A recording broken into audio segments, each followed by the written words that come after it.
We're right with you. The Morning Majority, 5 to 9 on 630 WMAL. 637 WMAL. Brian Neiman, Tony Blankley in this morning. Pleased to be joined now by Grover Norquist, President, Americans for Tax Reform, and happy tax day, even if it is 3 days later than normal. Grover, how are you? I am doing well. They moved it to the 18th, so it didn't fall on Emancipation Day, which I thought was a mistake. I kind of like that. Yeah. Good morning, Grover. Hi. Doesn't that tell you everything you need to know about Washington when we move it one day because the D.C. government has to shut down, and so then we push it back 3 days? It means we'll never, ever get anything fixed. I have to ask you this because we talked about it in the earlier part of the show. The Gang of Six is coming up with their own way to tackle the debt. And it's reported that it may include new tax revenues, or trying to squeeze more out of tax revenues. Not necessarily new tax rates, but maybe possibly getting rid of the mortgage deduction and the charitable deductions that we have now. Is that something you could live with, or are you against all types of tax increases, period? End of story. Well, two things. I would certainly oppose raising taxes. We have a spending problem, not a tax problem. The Gang of Six is a continuation of Obama's hand-picked commission whose job was to get people to focus not on Obama's massive spending, but on the deficit. Mm-hmm. If the problem is Obama's massive spending, the solution is the Ryan proposal in the House, which will take it down by $6 trillion by reforming welfare and reforming government programs over the next decades. But in the next 10 years, it reduces Obama's overspending by $6 trillion with a T. Obama has created trillion-dollar problems. We used to have billion-dollar problems. It now takes trillion-dollar reforms to fix them. So the Democrats want to not focus on reducing spending. So they set up this commission, Simpson-Bowles, and then the Gang of Six came up and said, we will focus not on spending, but on the deficit. So we will chase Obama's high spending with more taxes. What the Gang of Six are proposing is, depending on how you want to count it, because it's written as a series of essays right now, it's not written down, to compare it with either Obama's original plan, which is written down and raises spending some $9 trillion and raises taxes $1.5 trillion. I mean, it's just a mess. It's a continuation of everything that went wrong in the last 4 years. But to be fair, they say that it's 85% of cuts and 15% in new tax revenue. Or who is they?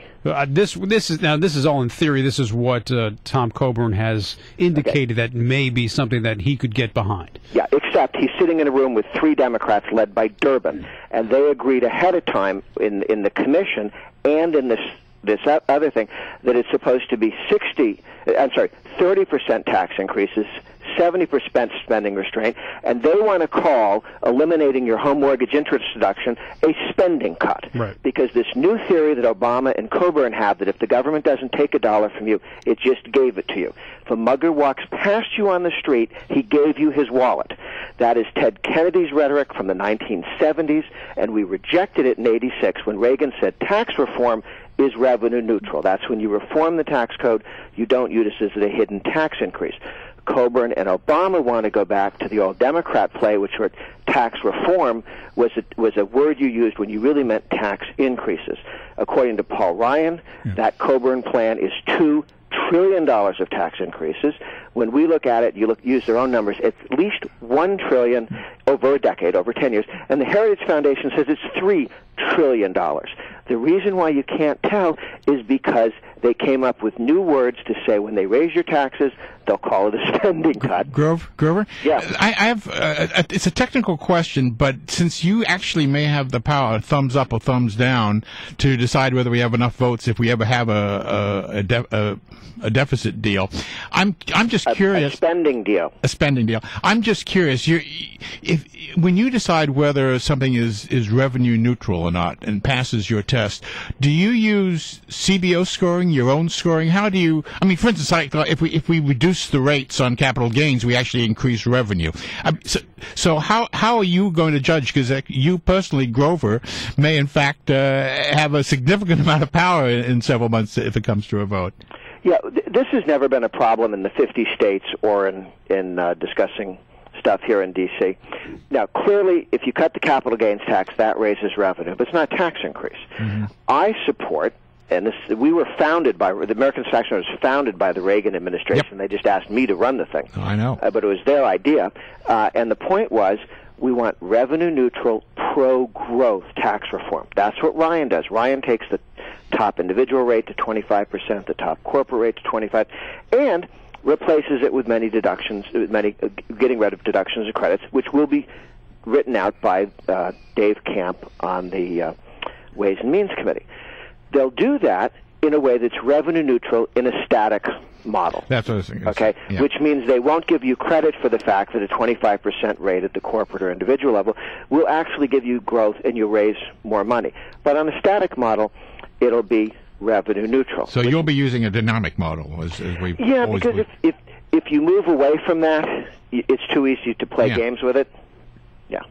If you are in favor then of the Ryan plan moving forward, does it bother you that it doesn't really balance the budget for 30 years? No, because the challenge is to reduce spending, not to get distracted by the deficit.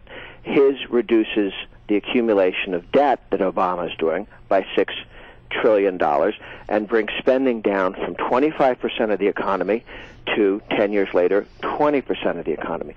It's going to take us a decade to undo the damage that Obama and 2 Democratic Congresses did on the spending side.